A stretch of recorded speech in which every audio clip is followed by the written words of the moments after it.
everyone, Amanda here. I hope you're all doing really well.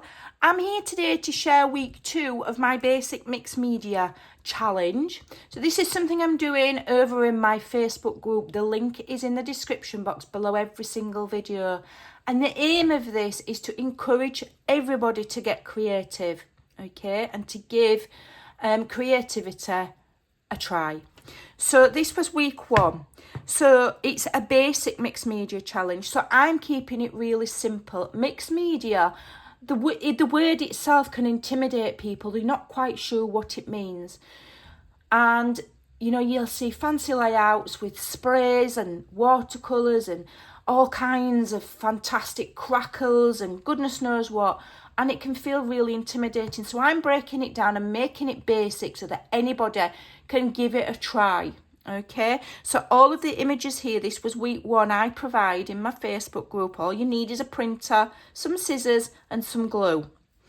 And this was my layout. So you can totally and utterly use what you've got. If you don't have mixed media items, you can just do a collage or a glue page. So mixed media just means you're mixing your mediums. So paper's a medium, glitter's a medium, gesso or paint is a medium, ink and stamping is a medium, splatters is a medium, okay? You've got things like texture paste and things like that.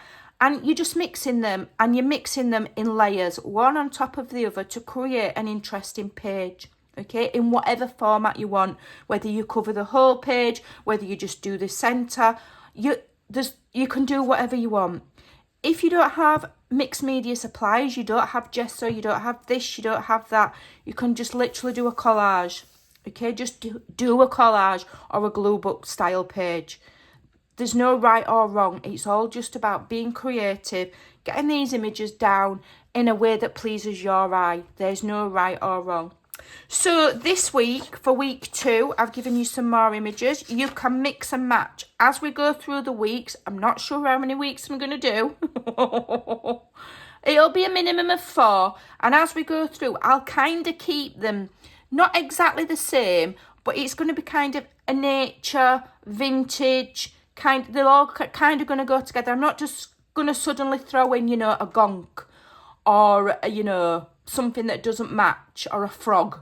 Yeah, they're all gonna, so that at the end you can not only do the weekly layouts, but you can mix and match the pages to make new layouts as well of your own ideas. Okay, so here we've got a lovely collage background. Stick it on the page as it is. Immediately you've not got a blank space anymore and you feel more confident to continue. You can do what you want. We've got the lovely lady with the flowers in her hair. Basic, but always a winner. I've given you some larger ones. Some butterflies. Again, nobody's intimidated by butterflies. And some sentiments. I will just say this sentiment here is, my spacing's a little bit close to the outline of that butterfly, but you can still cut it out if you're careful. What I do is, this page here I've printed out twice so that I can cut quite a few of these flowers and butterflies in case I want to layer them up or use more than 2. So I'm going to pause the video now, get myself set up, and I'm going to do my layout. Hopefully it will inspire you and give you some ideas. Even if it makes you think, oh, I wouldn't have put that there, I'd have put it somewhere else. That means your creative brain's working. And that's good.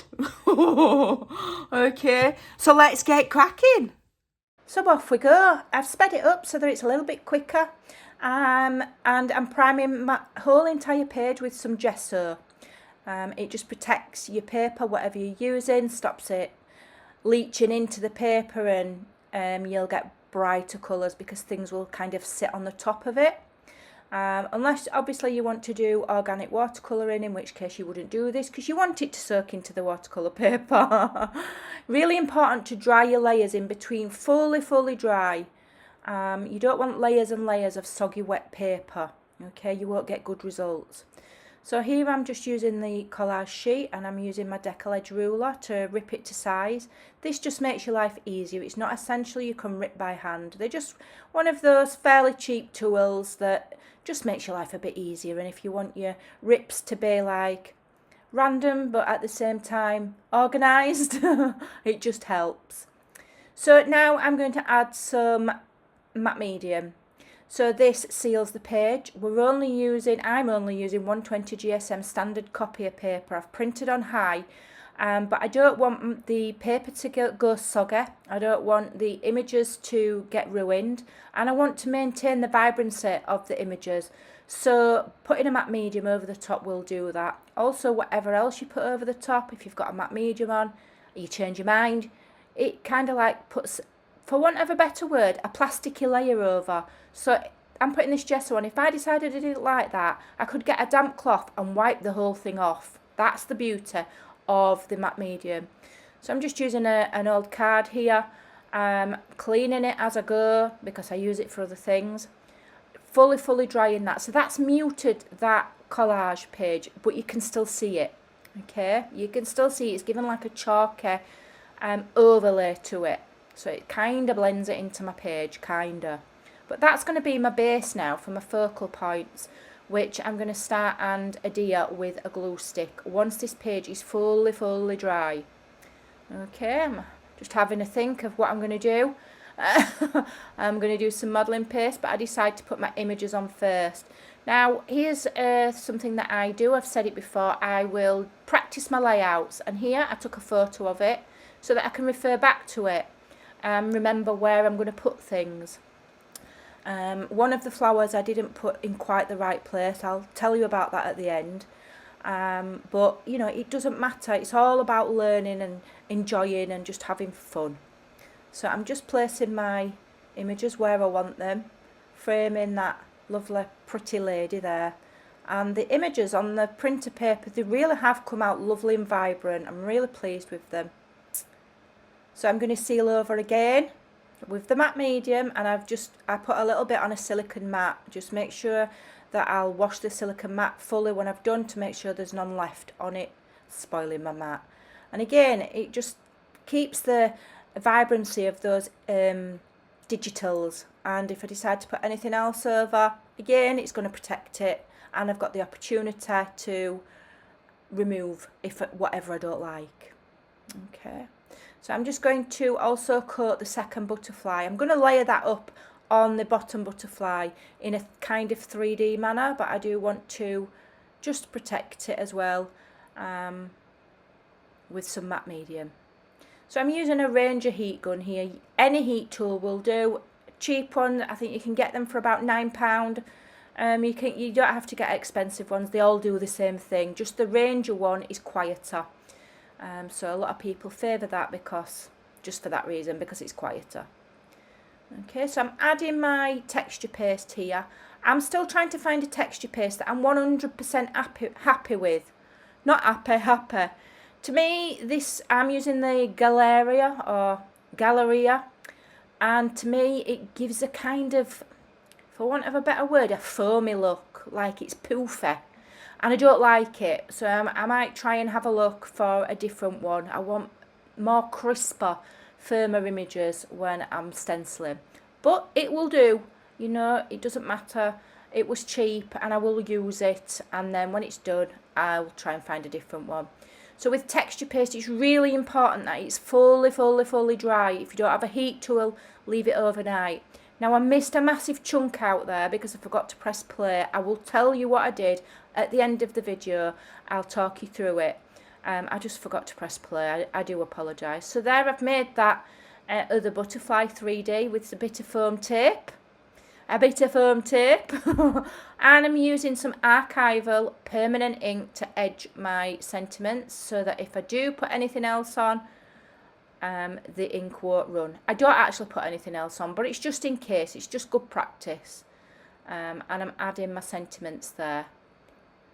And I'm just using my standard paper crafting glue that I use for everything, which is, what do I use? Collal. So I'm really happy with the placement of the sentiments. I'm not framing them with pencil.